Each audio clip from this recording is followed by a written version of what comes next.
Why, hello, hello, hello. Thank you guys for tuning in. Even though Wiz is not ready for the show. Oh, there he is. He's hanging out. Appreciate you guys tuning in. This is the Unmasked After Show. Grab your beverage. I know you already took your tinkle between the shows. This is the Unmasked After Show, and we're going to talk about motors and just the pros and cons. And I got a little video I'm going to show you guys. But without further ado, let's kick off the intro. I'll see you guys in 3 minutes.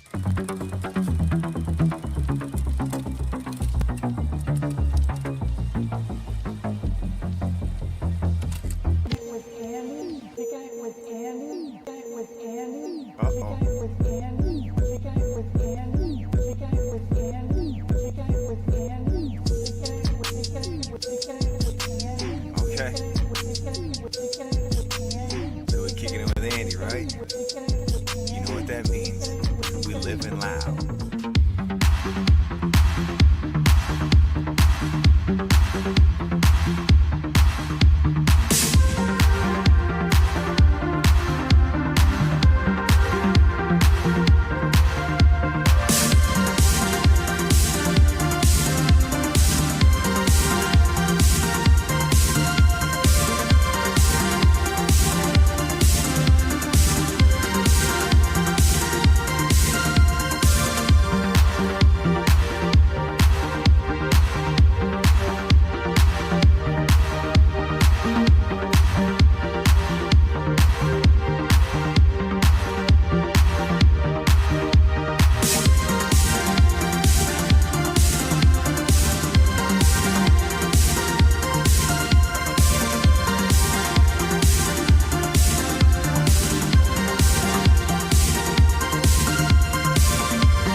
Yo, yo, yo!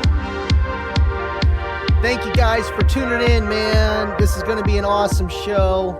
And, man, Neos, Ferrites. John, you did excellent tonight. There's always issues, but you know what? StreamYard is still the best. And we found out last night. If you know, you know. I appreciate everybody tuning in, and see you in a minute.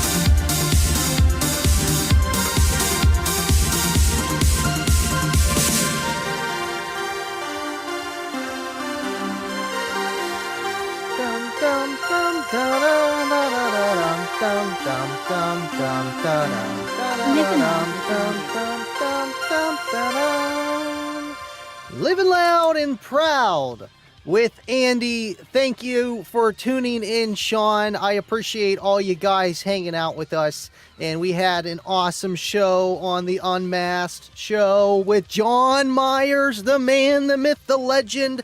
And we're here to talk about it a little bit more. I know we got a little interrupted and it's StreamYard, but after what we went through last night with Talk Studio, I am not complaining. My CPU usage is looking really good.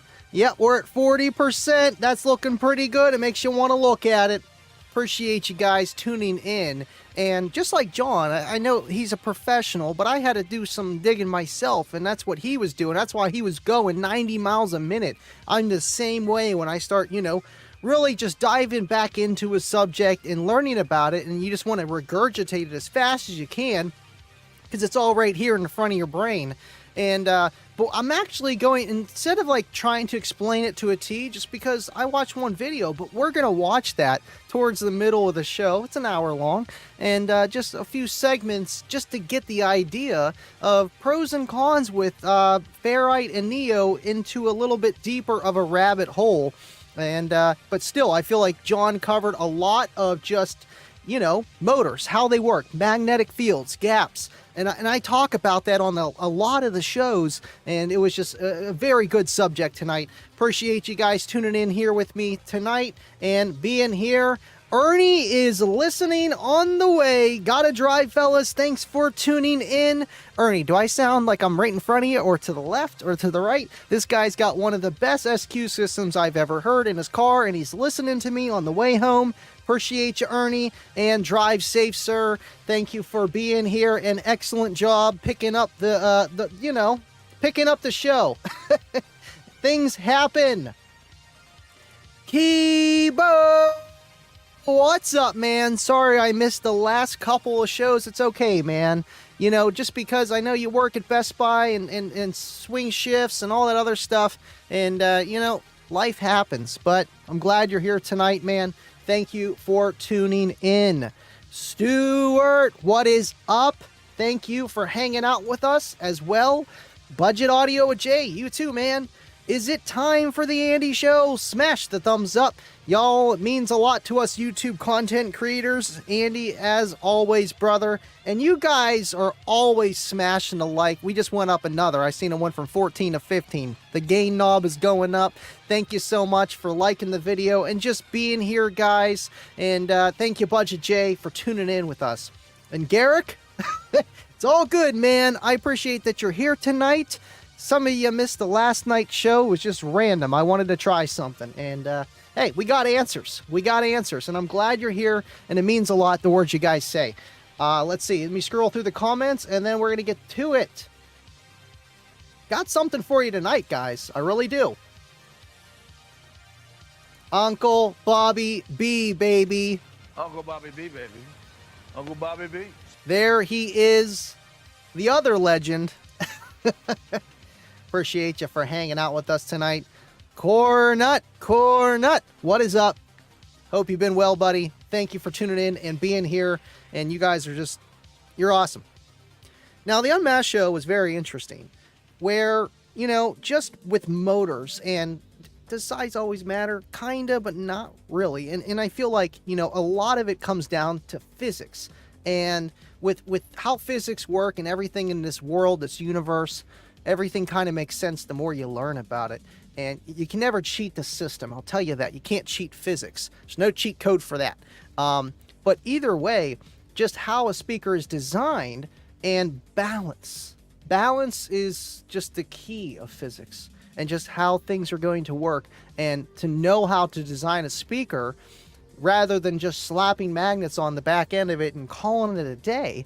And that's all fine and dandy, but sometimes if you're really trying to get a really good product to do the best it can for what it is, there's a lot of balance and information you need to know to put that stuff together. And, you know, just a lot of these drivers, not just Kicker, but a lot of them, they have a lot of research and development into them as well. Roger donated $1.99. He's throwing out the pennies. Thank you, Roger. Let's start the pennies with the fries. He wants the fries, too. Ding, ding, ding, ding, ding, ding, ding, ding. Fries are done. Keep up the great work, Andy. Thank you so much, Roger, for being here, tuning in, hanging out with us, and just being a supporter of the show. It means the world, man. Thank you so much. I like to cover this mic cover right here, you know, because my, yeah, it's off a little bit, but it's a beautiful picture nonetheless. Have to have it there. And thank you so much, Roger, for that support. Thank you, man. ZR Designs. Hey, would you look at that? If you didn't notice, I had to throw ZR and Bubba a little screenshot, and I put it on Facebook, but you guys probably didn't even notice it. On the on the bottom of the screen here, let's see if I can. We'll do it this way, because then I know which way's which.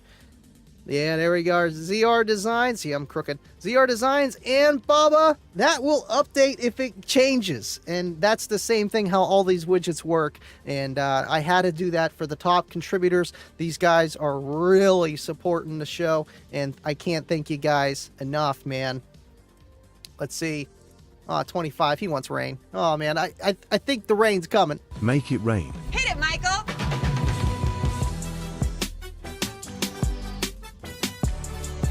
Eddie.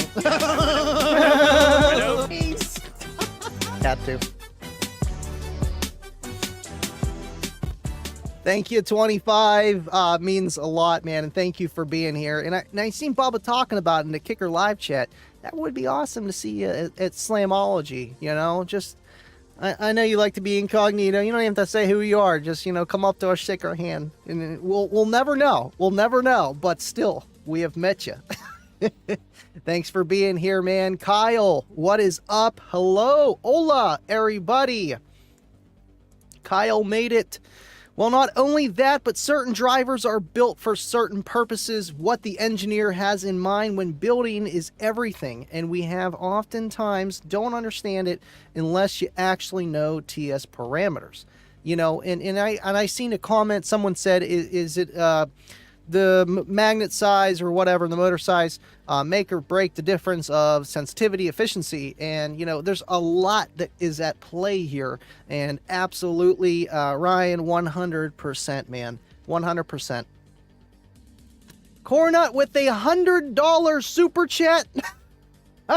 Just kidding. Because we don't want you to blow it up. So turn the gain down, Andy. Thank you so much, Cornut. And, man, you know, that other one just did not have the super chat for $1, and that's how we knew. That's how we knew it wasn't right. Thank you so much, Cornut. Appreciate you. Dubby, thank you for being here, man. Off to work. Have a great stream, Andy and the lads. Thank you for being here, and please drive safe, Dubby. We love you. We love you big time. Bubba! What is up?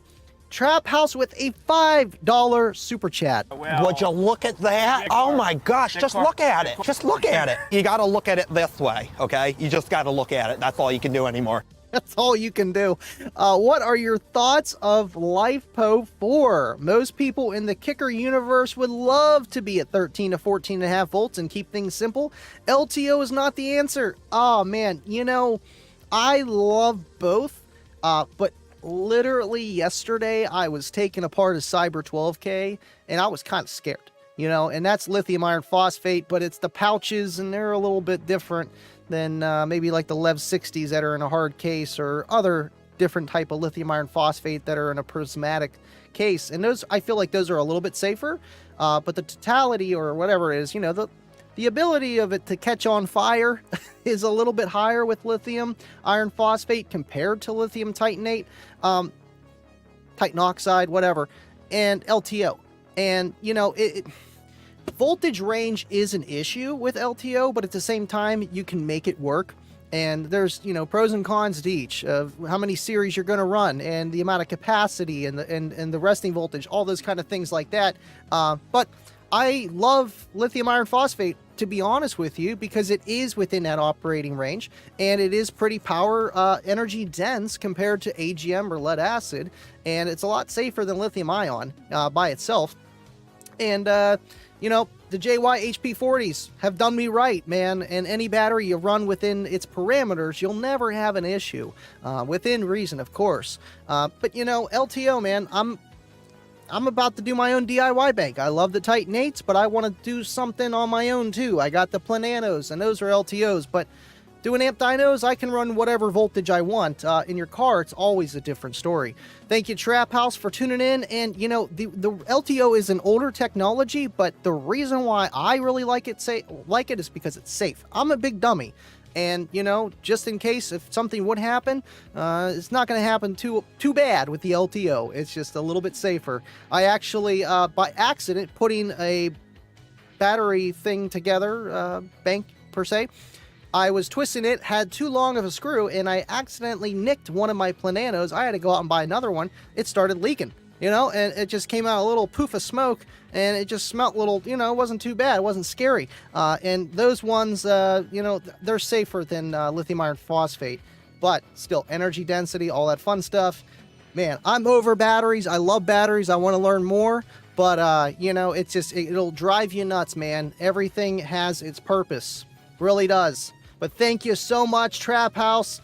And Mike, he said 25, making no rain. No, he didn't. Hey, he's just a weatherman. Don't blame the weatherman, all right? He's just getting instructions. Thank you so much, Mikey D. Mike. Appreciate you, dude. Let's see.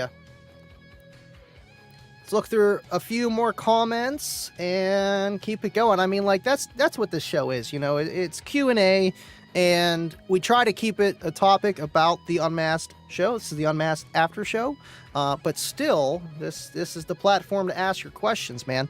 Appreciate you guys hanging out with me tonight again. Let's see, I'm currently fighting with YouTube. They cut me off thinking someone hacked me. Yeah, probably, man. I think Bubba had the same problem one time, too. Oh, man, you gotta love YouTube. You really do. We do have, and because of John K, love you, John.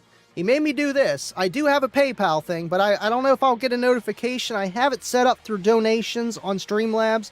I'm not sure if it works, but if you just take a screenshot of that and just look at it, that will take to my PayPal. And it should come up on the top right screen. I haven't tried it yet, but there is that way too, because YouTube does take 30%, but still, nonetheless, YouTube is the way to go. It's just a lot easier, and it's implemented with StreamYard. All that fun stuff.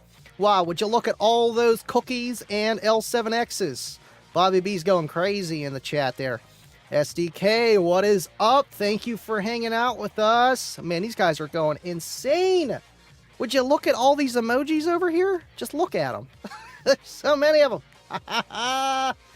Oh, man, you know, and that's the point of those. They're supposed to be fun. Let's see. LTO like Yinlong, 2.3 volt is nominal voltage. If you want to charge 1 volt in a 6 series higher than nominal, which is 14.8, but you don't see its true colors until you charge the 15.4, is when they really wake up. And you know, they all have different discharge curves. They really do. And I wish I had more ability to test batteries like that, but that's why I trust Brad Schulich. And not everybody likes him, not everyone hates him. But, you know, he's a guy that's tested a lot of batteries, and he knows a thing or two. He really does. And I got a little thing from him, too, the other day, and I'm going to show you guys that on Friday. What's going on, Mac? Thank you for tuning in and tuning in. Appreciate it, man. Really do. Let's see here. Let me make sure I'm good. Okay, that was just delayed. Okay, cool. Yeah, I mean, that's YouTube. That's YouTube. That's how it works. Anytime, like with ads and all that stuff, they take a chunk too. But with super chats, yeah, that's just anybody. That's just anybody. Ah, see, he likes Brad. He likes Brad. Let's see. I hate that someone catfished my YouTube channel a few years ago and it cost me subscribers. Ah, man, you know, that's why you always want to have two-factor authentication on all your stuff. All right, so I want to show you guys, before we go too much further here, this video that I found on the internets. Oh, I always press that one. I switched it. But I want to show you guys this video of neodymium versus ferrite.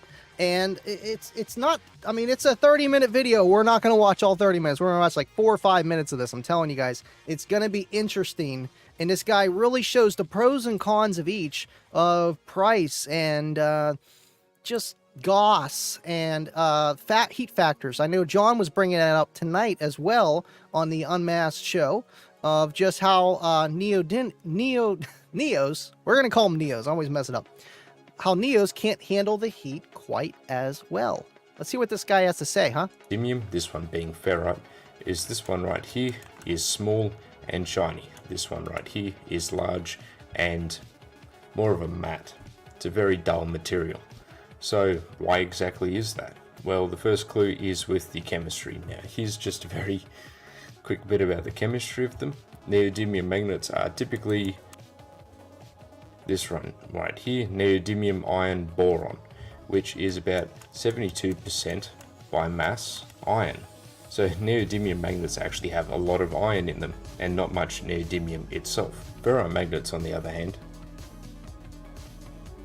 are barium iron oxide. So ferrite right here, very typical, say for in speakers, barium with iron and oxygen. And this clue right here, it has a lot of oxygen in it, and this is why they're typically raw.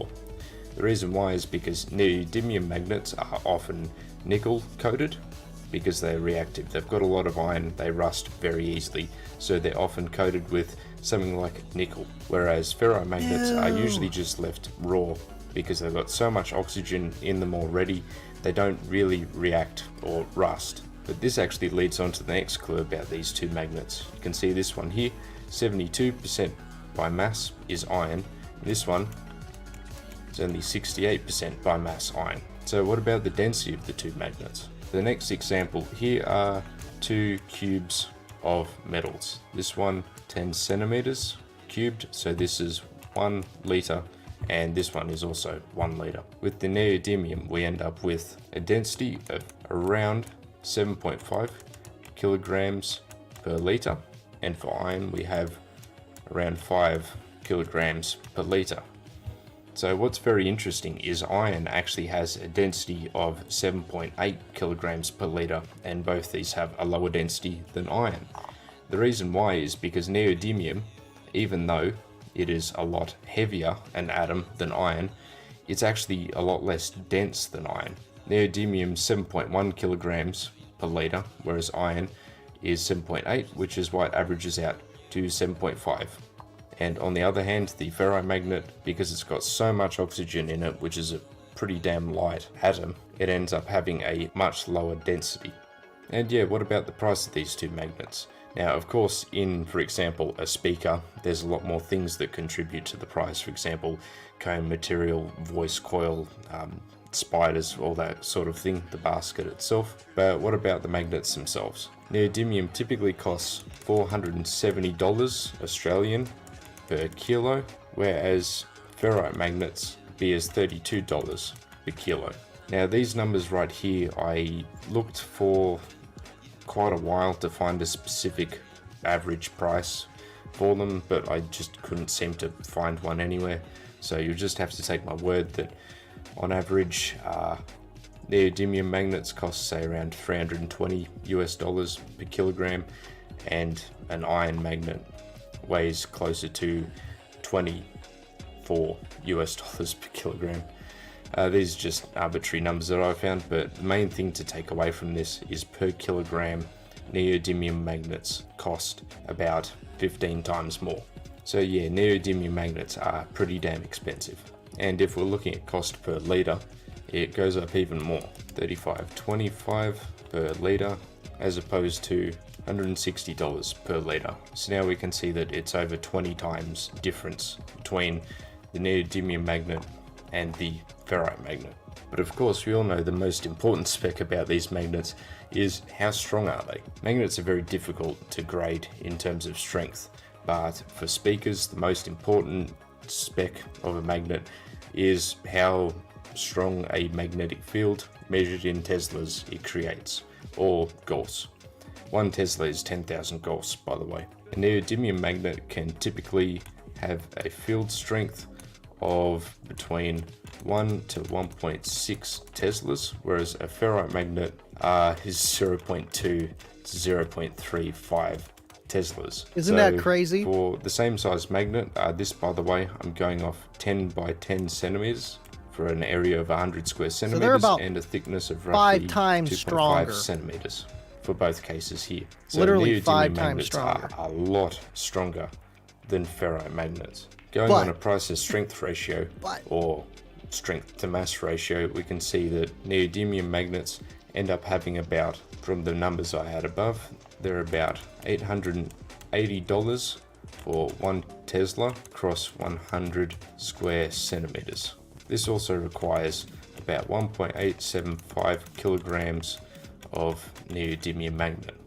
On the other hand, a ferromagnet requires about $200 because it needs 5 times the surface area. So to get 1 Tesla at 100 square centimeters, it needs 0.2 Teslas at 500 square centimeters or 50 centimeters by 10 centimeters. And in order to do this, it also needs 6.25 kilograms. So just going off mass alone, you can see neodymium magnets are about 3.5 times stronger per weight and 5 times stronger per volume than and volume iron magnets. and weight are And two these different specifications right here make them incredibly useful for compact speakers. Batteries and you really too. can see the difference up in these first diagrams. This ferromagnet here looks like it could very easily take up about 5 times the volume of this tiny bit of neodymium magnet right here. And this neodymium magnet is actually stronger than this big iron magnet right here. So obviously cost is a drawback of neodymium magnets, but do they have any other drawbacks? Yeah, unfortunately they do. Just due to the strength of neodymium magnets and the way they're processed, often a ferrite magnet can be built into a speaker raw, as in you can put in a bit of ferrite which isn't even magnetic yet, you can assemble the whole speaker, you can then put it in a magnetizer, and bam, you now have a functioning speaker. Neodymium, on the other hand, is pretty well always magnetic through processing, which makes it very difficult to make speakers using, which is why it's so expensive. Something else magnets experience is as they get hotter, they get less and less magnetic, and eventually they reach a temperature where they just stop becoming magnetic forever. This is called the Curie point, and it varies depending on different types of magnets. For example, the lower grade a neodymium magnet it is, often the higher its Curie temperature, and vice versa. A stronger neodymium magnet can have a lower Curie temperature. Neodymium magnets can have a Curie temperature of as low as 80 degrees Celsius, which is below boiling point. I have seen videos of speakers that John literally said that tonight and have got so hot you could boil water on the back of the magnets. If this was a neodymium magnet, it would have stopped working completely. The speaker wouldn't make any sound anymore. The coil inside it would just act as a pure 80 resistor. Celsius. Thing would very quickly really not that hot. overheat and melt. So neodymium magnets having a Curie temperature of 80 degrees Celsius, which is actually quite common in speakers, means these can sometimes not be so good for endurance and require a lot of cooling of the magnet itself to make sure it doesn't get too hot. Ferrite magnets, on the other hand, can be upwards of 350 degrees Celsius, which is well out of the temperature range of the voice coil. They're never going to get that hot. So as a standard ferrite, say subwoofer, gets hotter and hotter, its magnetic performance should stay quite flat. It can be very easy for a neodymium magnet to get up to 80 degrees Celsius as well in speakers.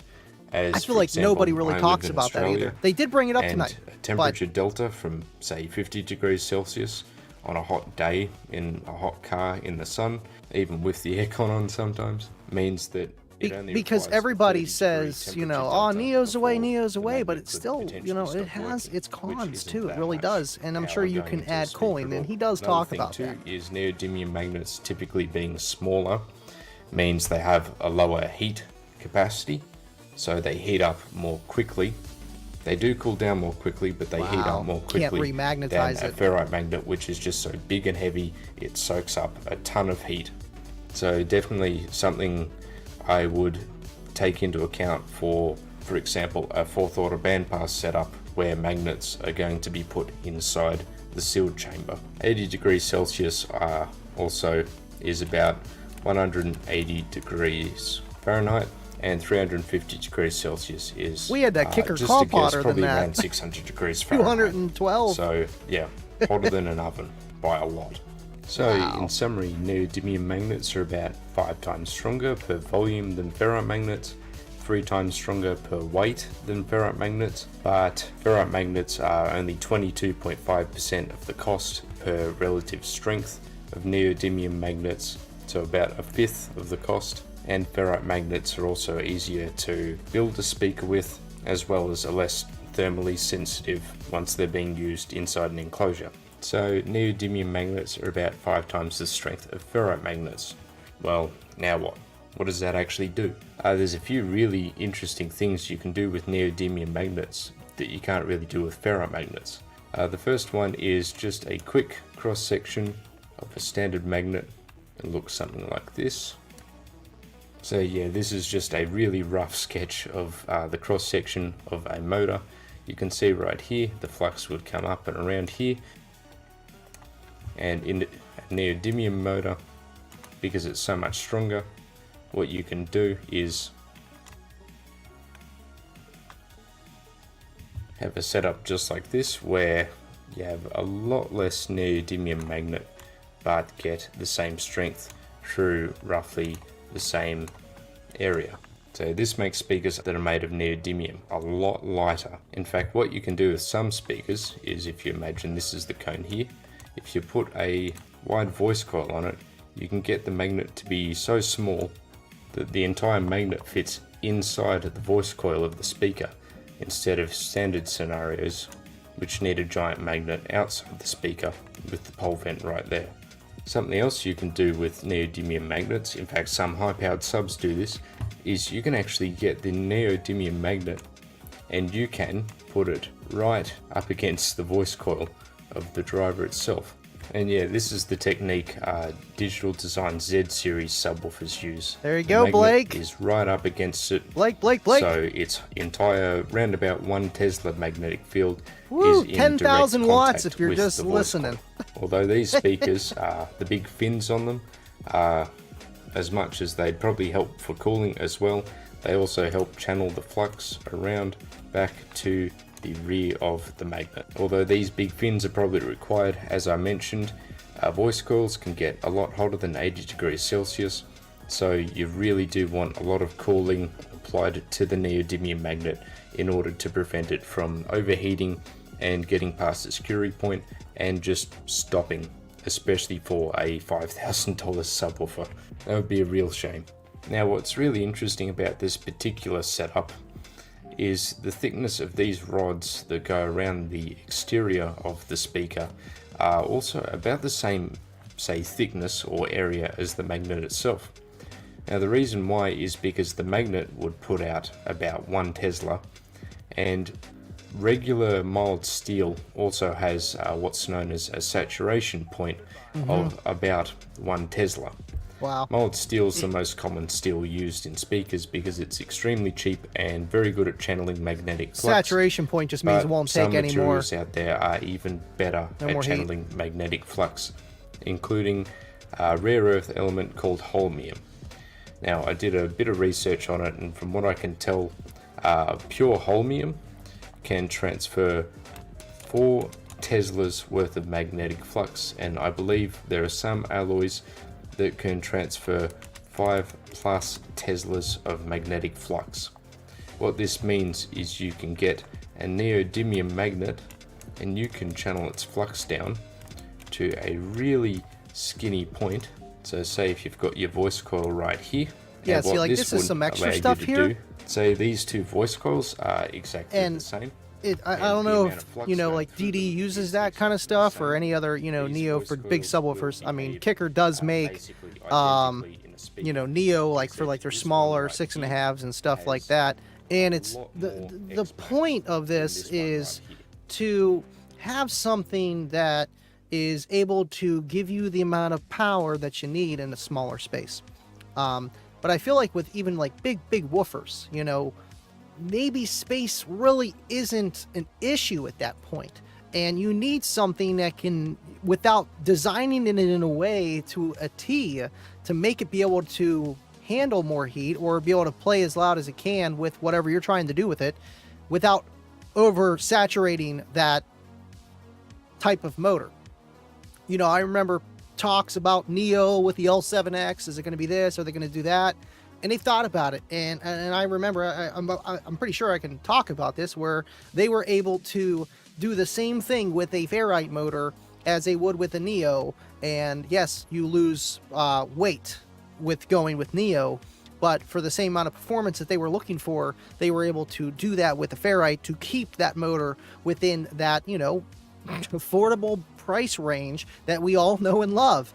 You know, you don't want to pay $2,000 for a woofer just because it's Neo and it can do the same thing, and you're not, you know, you're breaking one of your whatever things in your back rather than two, because they're still going to be pretty heavy regardless. But still, you know, we've seen that the Neos are what, 5 times stronger for the mass or 3 times stronger for the volume, yada yada yada. And there's a lot that they talked about tonight with surface area and just how he was showing the magnetism and how it goes around. You know, I was literally watching this today. I'm like, man, this is good information. I will drop it in the comments after the show. I was going to put it up before into the description, but I was like, I don't know if I'm going to use it for sure. And after tonight, I'm like, you know what? They didn't really talk too much about it in depth, kind of like that. And I was like, I'm going to put my own spin on it with that, because that is perfect. And that's exactly how I would explain it, because that's how knowledge is. You just regurgitate what you learn. And hey, you learn along the way. You really do. What's going on, Kanga? Appreciate you tuning in. I'm going to pause this guy. But yeah, if you guys want to watch the rest of that, we can watch it on the Discord on the after party if you like. Let me reduce that because that's making my face too bright. There we go. Cool. All set. And they are cool. You know, they really are. And they have their place for when you're trying to save space and save weight. Maybe not even so much space, because I do see a lot of Neo motors, and they're tall. You know, and that's what I was worried about. If Kicker was going to go with a Neo motor, I'm like, man, that's not going to fit in my box. I don't have that much mounting depth, and I know this thing's going to be a taller basket to start with, and then if you put a Neo on the bottom of that, that's going to be even taller. And hey, either way, man, I'm just glad that, you know, Kicker at least, you know, thought about it. They did, and who knows? Maybe they still might make something like that. They're always trying stuff. I'll tell you that much. But still, after learning this, just watching that and watching tonight and learning about that heat issue, and I know that they can dissipate heat faster than a ferrite, but they can't take it as much, and that's an issue big time. That's an issue because, like Ryan was saying, good for competition, not a daily. And when you're daily in a system, whenever I was driving my quad box back, oh man, I almost knocked that right in the switcher. Whenever I was driving a quad box back from, was that Maryland, Virginia, TDH, and I got home, I was banging the whole way home. And when I get out of the car and I'm like checking the subs, because I haven't had the system very long. I went through a lot of demos and I was playing for 4 hours straight. And there wasn't any smoke, but I smelt a smell, and it wasn't like coil. And I could just tell that, like, you know, I reached my hand inside, and the motor is so hot. And the top of the coil wasn't too hot, it was warm. But the back of the motor was so hot that heat just transferred entirely into that motor, and it was reaching that saturation limit almost. You know, it was hotter than probably the coil was, but how that heat transfers. And doing that to a Neo motor probably isn't as easy to do or design in a way, man. It really might not be. But they are cool. 60 pounds of boost on stock internals. Be like. That's it. Hey, run my 8K on the stock alt. Everything's fine. Everything is fine. Let's see. I'm going to remove that because I don't know if that's glitching or not. How's the stream look, guys? Not glitching tonight? We're good? We're good? We'll zoom out here for a second. Let's see. Thank you, Garrick. I wanted to give you guys some vegetables tonight, you know, just because, you know, we do fun stuff. But, you know, to get that together in like a day or two, you know, I've been busy working on batteries and just life and, you know, yada yada. I was like, I want to show you guys something I found, and it's interesting to just learn, you know, the pros and the cons. Obviously, the price. You're getting more, quote, power for less weight, but at a cost. For that same amount of power that it's stronger, that's how much more you're paying in price. And I mean, that's kind of just physics, economics, whatever. And another thing that I took away from that is also that it's harder to work with because it's already pre-magnetized. Like the material, the chemistry is already magnetized, where iron, Fe, whatever, is not, and then you have to magnetize it with a magnetizer, the ferrite, whatever. And that's cool to know too, because, you know, you can always, I don't know, supercharge your coil, right? Or your supercharge your motor, right? And they do go bad over time. They do. I would love to see what my 18's motor strength still is compared to what it probably spec'd day one, just because I've been running it for years. I've had it for a long time, and I want to see if it lost any. If it did, it's probably very slight, probably like 10%. That would be my guess on how much it lost. Thank you, Ryan. Stream looks awesome from my house. I did mess with the lighting on this camera too, just to mess with a few things, but yeah, we were having fun with Talk Studio last night, and not too much fun. Dude loves the channel. I love this dude's channel. Oh, thank you, Blake. No, you meant that guy. Yeah. Oh, absolutely. I don't watch him all the time, but I've seen one of his videos before, and I looked it up. I'm like, oh, I know this guy. Let me see what he has to say. Let's see. Brittleness is an issue too with Neo. You know, I don't know that, but I believe you. I believe you. Tonight's stream performing perfect now. Even the 3 recent super chats updated. Wait, 3 recent ones? You mean just like on this? Yeah. I don't know. See, that popped up pretty quick there. Those are pennies. I think they're pennies. They're definitely pennies.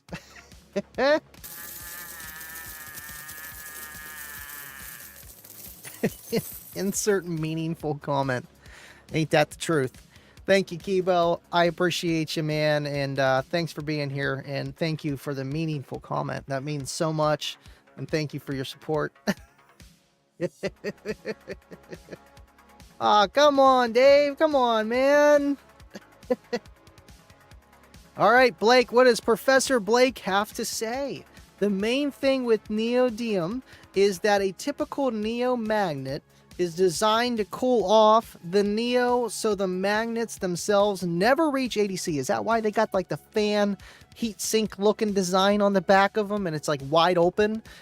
Just so that, you know, you have more of the external, I don't even know what you would call that, just outside air moving around, the ambient air moving around, and with the subwoofer moving the air in and out to help pass that heat through and out and along rather than to saturate into the metal itself.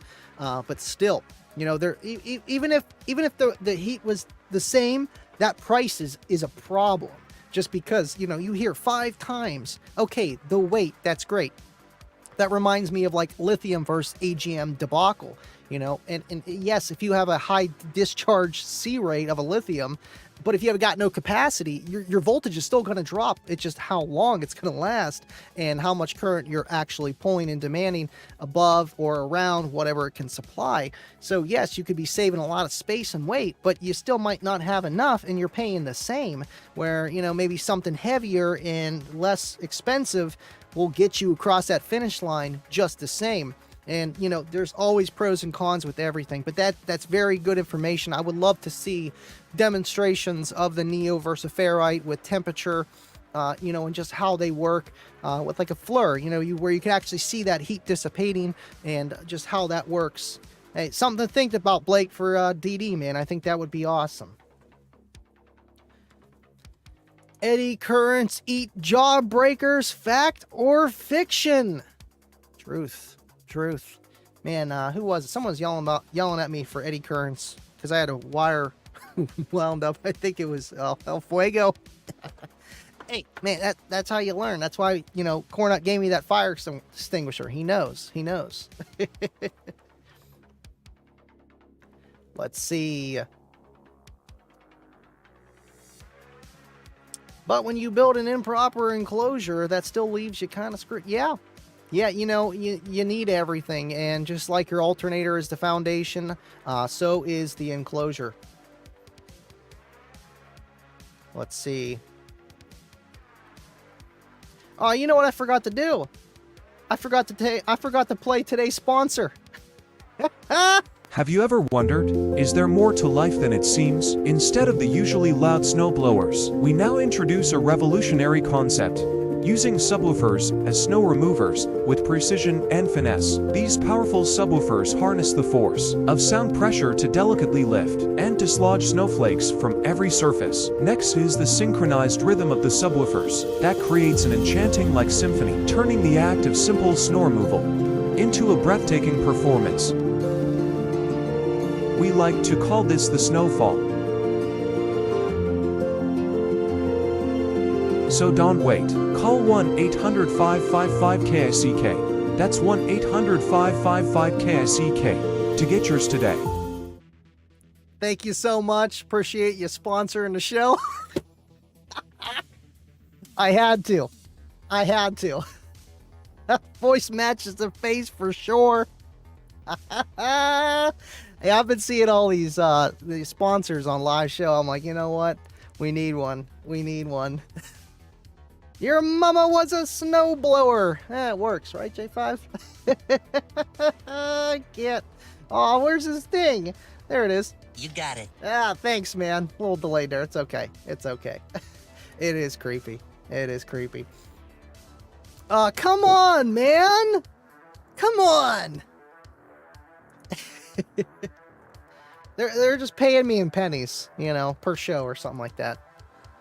Thanks, buddy. You know, it is an easy way to remove snow from your vehicle, you know, and then someone asked me, you know, how do you get rid of ice? Well, you just got to clip it a little bit. That's all you got to do.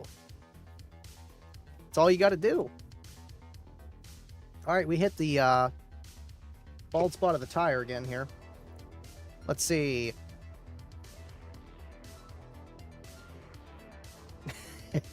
You know, I've had those sponsors before, Dave. I have. What's going on, man? I'm not sure Neo for car audio subs is necessary. It's helpful in hi-fi, but not raw sub-power applications, in my opinion. And that's kind of what I'm seeing too. I mean, you know, I believe Kicker blindly, and there's reasons for that. But if you notice, a lot of their, you know, the ones that are Neo are smaller speakers. And, you know, that could be for weight, and it could be for a lot of different things. And in that video, we didn't get to that point because it was like, that's a long video. And he did mention that the, the Neo will actually rust. And the, just regular iron, whatever, the ferrite motors, original, don't, because they already have oxygen in them. So they don't rust. So if your magnet is rusting, it's probably a bottom plate or something that's made out of stainless or something different. I don't know. But either way, the actual ferrite does not rust. So maybe it's almost better to have it for car audio, because whenever you have door speakers in your door, sometimes water likes to get in there for some reason. And you'll notice your speakers, you know, some will rust in certain portions. Well, maybe you don't want that rusting or something like that. I'm not 100% sure on that. Thank you, Garrick. I had to, man. I'm like, you know what? We're making that into a commercial, because someone said in the comment section, I've never seen a snowfall like that. And I'm looking at it. I'm like, let me see how it looks in slow-mo. I said, oh, would y'all look at that? Would you just look at that? Let's see. Let me scroll through here. Blake, Neo is only useful. Oh, John was testing the payment notification thing, and it didn't work. It worked on my phone here. Thank you, John, for the pennies. I appreciate you. Let me look on Streamlabs here. That's what we do. We do a little bit of testing here and there. Yeah, see, I don't see it. It would pop up here. So for some reason, it's still not connected. If you want to help me with that, John, I actually made a business PayPal email for that. So that does work, but for some reason, it's still not linked to the Streamlabs, but we'll get it going. Thanks for testing that for me. I wanted to try it. I was like, oh, would you look at that? Would you just look at that? Right, but only useful when ferrite becomes impractical, and I think that might be with weight, and like how he was talking about the ability of just the strength potential of Neo compared to the ferrite motors, and like how John was saying how you have to stack them. I didn't even know that was a thing. You know, I get it. I was like, oh, well, maybe that's just a thing. That's how they do it. But you want to have, you know, more stacks for how much throw you got, so that when your coil's moving, it's staying within that flux of the magnet. But, you know, with Neo and just the weight, I feel like the weight is the biggest pro in all of it. Yes, the power too. And I don't know how to compare that with the efficiency of the ferrite dissipating that heat. You know, there's a lot of factors you got to look at. You know, I love science, I love this stuff, but you can't, it's hard to just judge apples versus apples, especially with these. Supercharged vehicle. Mom blows harder than that, and they're the belt I use when she don't. I'll never forget that video. I died so hard crying, and I butchered that, but oh my god, funny video. Supercharged, I'm gonna have to look that one up. I'm gonna have to look that one up, man. Hey, I plan on doing that with my D2 Trinity 18. What you doing, man? Let me know what you're doing. I can't wait to see the build, dude. What's going on, SJC? I'm glad you didn't tune in last night. You would have freaked out with all the CPU usage we were using on that other streaming software. I don't know what the issue was. I have no idea. I know I might as well show you guys for the ones that did tune in last night. You know, like, oh, you know, your CPU usage is high, and that's why it's glitching. I mean, I'm sitting at 60%, give or take here. And last night it was like full tilt clipping, 100%. And it looks like we're using 1,000 megabytes, so 25% of that for just that. I don't know. Yeah, that sounds about right. That OBS4 is probably this right here of that screen share. So, and that makes sense. Maybe just between both of them, it's just too much. I don't know. Either way, we're sticking with StreamYard. How does the paperclip test fare between Neo and ferrite? Good question, man. You know, with the L7X, it at least the 15 I got here, I didn't try it with the 12. Surprisingly, I didn't. I tried it with the 15, and that motor's no good. The paperclip did not levitate. There were no escaping currents coming out of the whatever. You know, and that's the funny thing about it, you know, just because it matters more what's going on around the coil than anywhere else. Anywhere else. That's how you're making the power. Let's see. Luigi, thank you for tuning in. I'm only asking because I'm wanting to switch to a Solo X12 or two Solo X10s from my Sundown. Let's see if we missed an. Okay, here we go. Have you ran a Sundown Audio 15XV2? No, but I keep hearing people say they're very similar to the X, you know, and just the type of driver it is. But you know, let's compare apples and oranges. They're you know, we can do that. No, we can't. But still, you know, to go from the Sundown X V2 or V3 to an L7X, I think the main purpose of switching, one, because kicker whirls, two, is maybe efficiency, where this sub right here likes to just boogie on barely anything, you know, and I can testify to that with just the 12 in Kayla's car on like 500 watts. It was doing like a 42 and a half solid. I'm like, damn. And then it gets really loud around 1600 watts, so triple the power. Because whenever you double your power, you know, you gain like 2 to 3 dBs or whatever. But there's a curve with that, you know, of that gain, and where you start on like maybe 100 watts, how loud it is, and then double, and there's a curve. There's it's not exponential. And so there's always that. So you can't just say, oh, I got a 140 on 500 watts, 142, and it's the best thing in the world, because that's how the box is designed, the enclosure, the driver, the vehicle, everything. So what I'm trying to say is, I think it's a little bit more efficient, and it's got a little bit more cone area. And stroke has got more or less pretty much the same. I'd have to look it up to tell you exactly. But I think, you know, the cool thing about the square subs, one, they're square.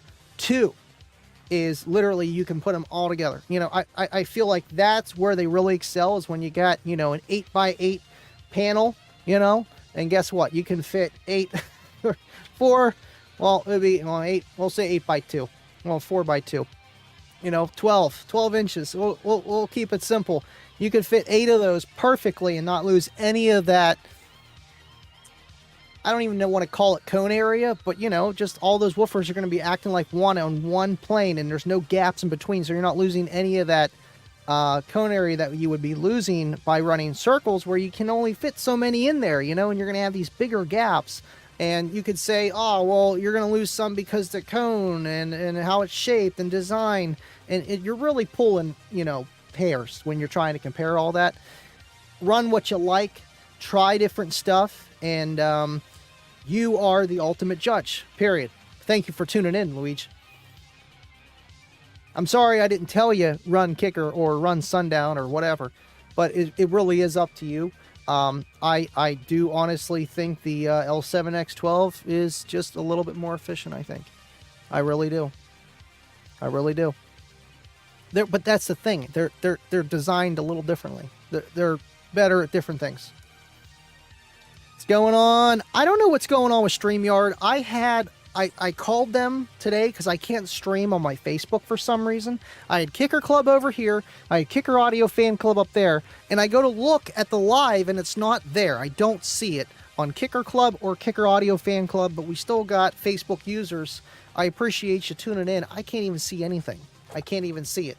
And I think it's because they told me to reset all this stuff, and I don't think I reactivated the groups. I'm going to have to redo that. But for some reason, you got grandfathered in somehow.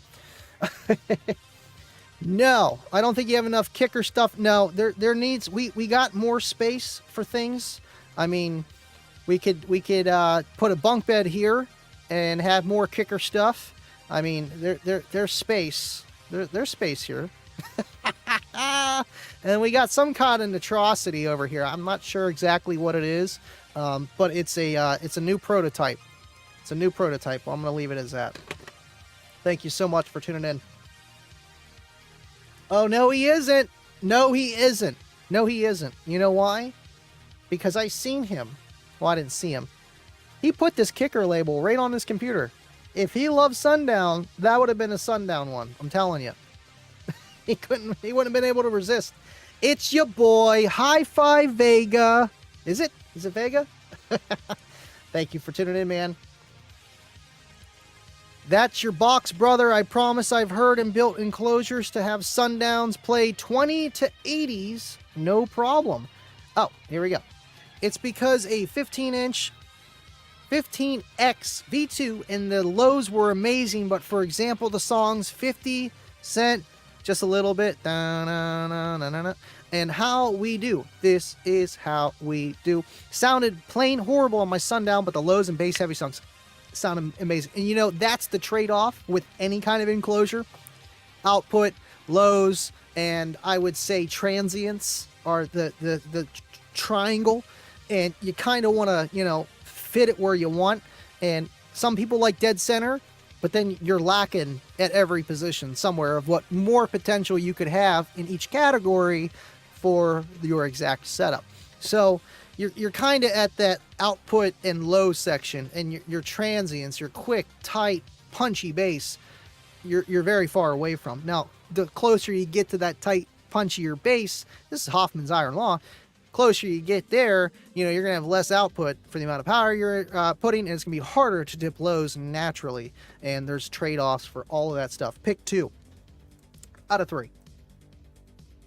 I appreciate you tuning in, and that's exactly why we're here to do this stuff. Oh, come on, Blake! It's okay, it happens. It happens. I know I had to do that on the Kicker's second stream of tonight. I was like, oh no, I'm behind. I'm behind.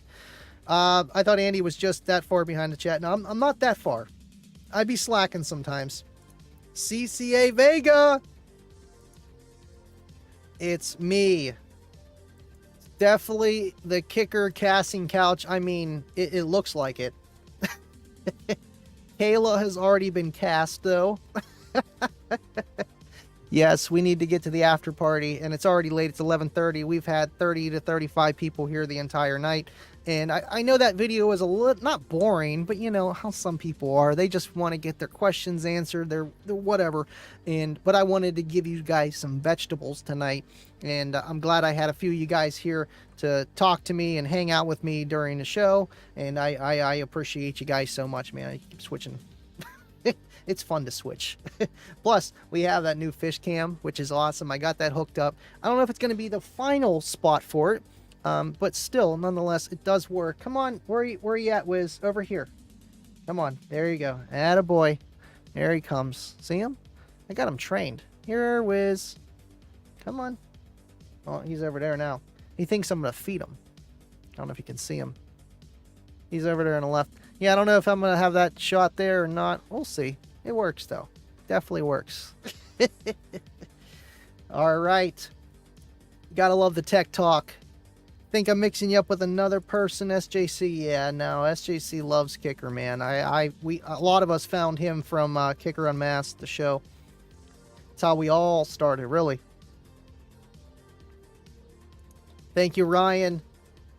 Thank you, man. Scott Dilbeck. Wrong Scott. Oh, yeah, Scott Dilbeck. Yeah, he loves Sundown. I mean, he likes Kicker, too. Not because of me. He did.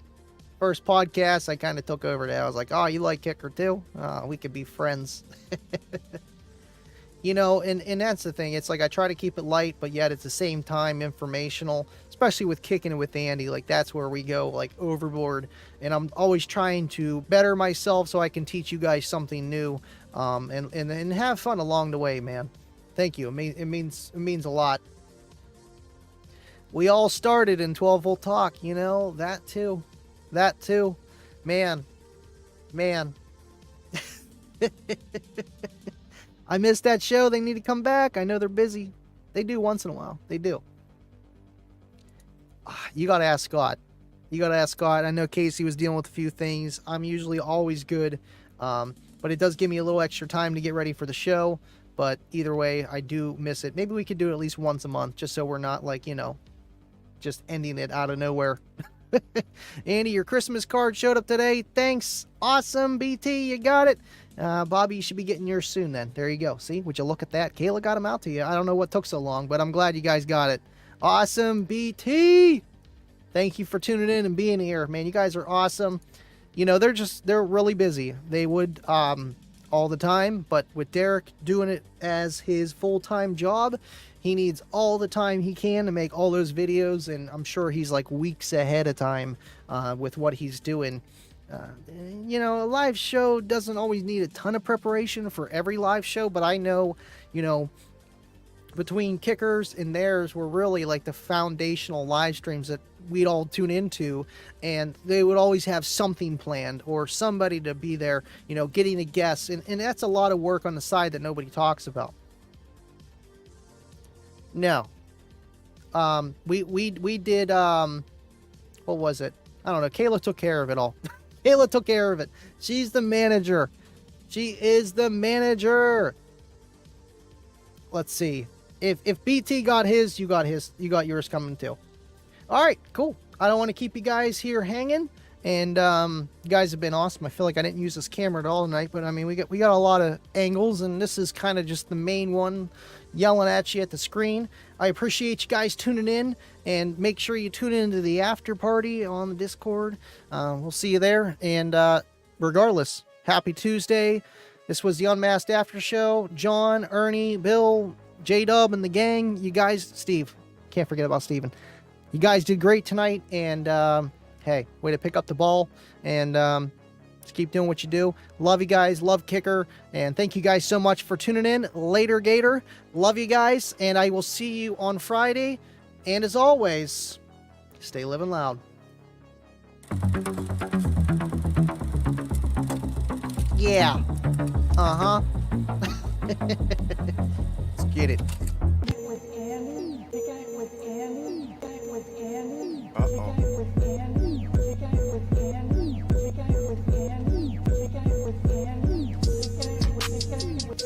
Ryan, you gotta join us, man. So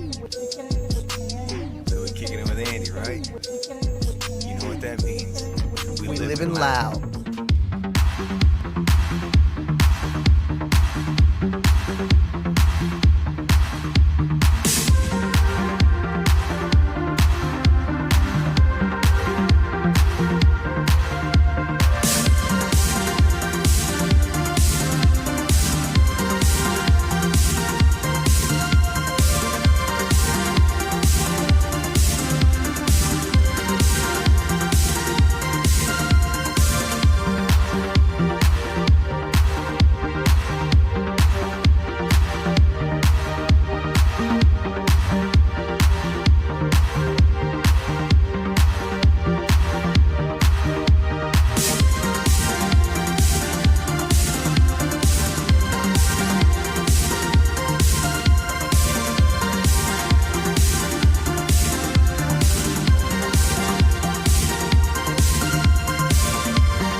Thank you, Elias. Thank you, everybody. Eric. Of course, 25.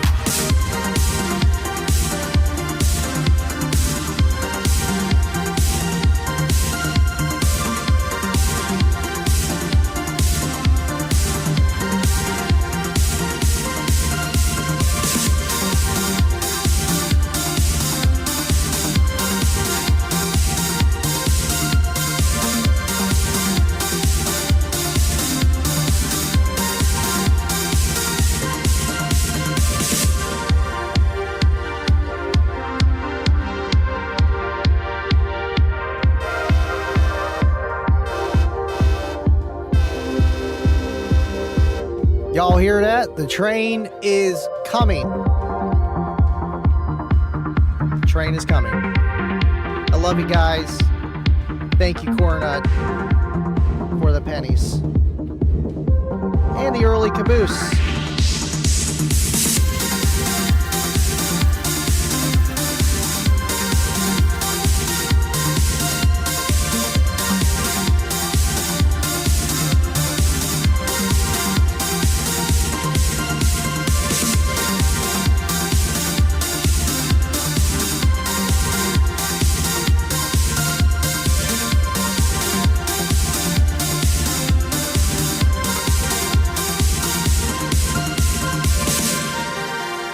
Cookie, cookie, cookie, cookie.